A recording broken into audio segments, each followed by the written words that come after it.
Imagine standing so close to someone eating cereal that you feel compelled to break their neck just to make the crunching stop. That isn't madness, that is Mesophonia, a neurological glitch making us hypersensitive to sound frequencies others ignore. It sets a weird precedent for our entire relationship with sensory input. If we react violently to breakfast crumbs, imagine how society reacts to everything else. But let's pivot from auditory hallucinations to something much louder, the roar of viral fame bought with bodily extremes. Look at creators like Nikocado Avocado. Their trajectories aren't just strange, they scream psychological instability or calculated theater. They gain massive amounts of weight through binge-eating spectacles, only to shock the world with rapid losses days later. Is it recovery? Or is it a stage production designed to keep the clickbait machine spinning? Compare that to Joey Chestnut, who chugs hot dogs purely out of elite athleticism. There is dignity there. With the avocados, there is desperation.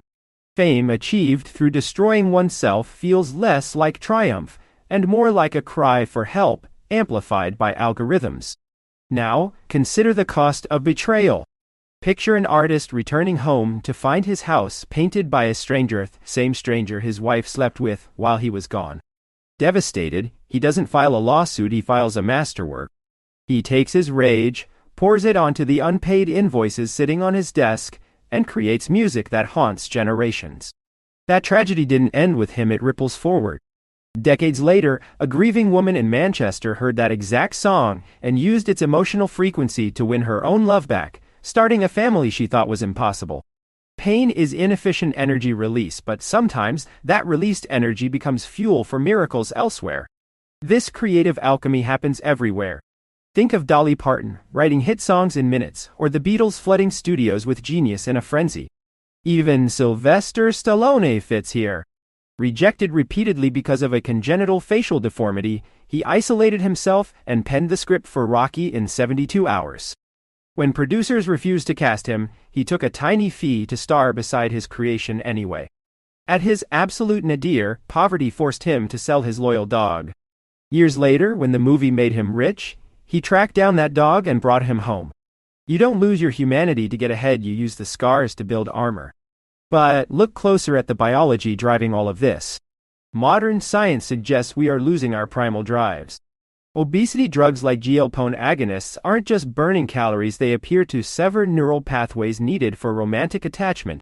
Combine that with antidepressants and hormonal contraceptives, and you have a perfect storm contributing to a global sex recession. We are medicating ourselves out of passion.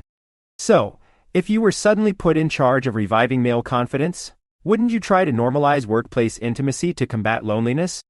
Maybe. But the real fix isn't policy, it's internal. Cultural timidity is killing initiative. We've been taught to fear movement, but great men rise by overcoming that paralysis. And why does anyone listen to me? Because generic advice is useless junk food. It helps nobody except those already obsessed with diet culture. Real success looks nothing alike. For some, it means starving themselves with zero tolerance for error. For others, it means eating cake every night and relying on sheer grit. The winners aren't following the rulebook, they're hacking their own psyches to match their environment. Success requires balancing radical acceptance, knowing exactly where you stand, with an unrelenting push for growth. Stagnation kills faster than failure ever will. Speaking of hacks, think about how we gamble now. Forget casinos. People are betting millions on predicting whether a coach gets dumped in red or blue Gatorade. Why? Because it exploits information asymmetry. Traditional gambling relies on luck, modern prediction markets rely on spotting micro-details invisible to the average eye. It's high-speed chess played on commodities. And unlike old-school gambling laws trying to ban this stuff, regulators are scrambling because these trades are technically insurance policies on future events, not bets. Ultimately, though, none of this matters if life feels like a loop. Without novelty, time collapses. Commutes blend together. Days bleed into nights. To wake up, you need friction. You need to treat every obstacle, even the DMV line, as a game. My personal trainer turned a soul-crushing government office visit into a victory lap simply by deciding to charm the clerk. That shift in frame changed reality. Life demands constant reinvention. Don't cling to trauma thinking it keeps you safe, it chains you to the ground. Instead, seek the new, find the beauty in the mess, laugh at the absurdity of running drunk beer miles, and accept that the only way to live is to constantly disrupt the routine. That is the secret. Not the money, not the fame, but the refusal to settle for gray repetition. Now, go do something crazy today. Just don't forget to hydrate. Check out Profile for podcast summaries.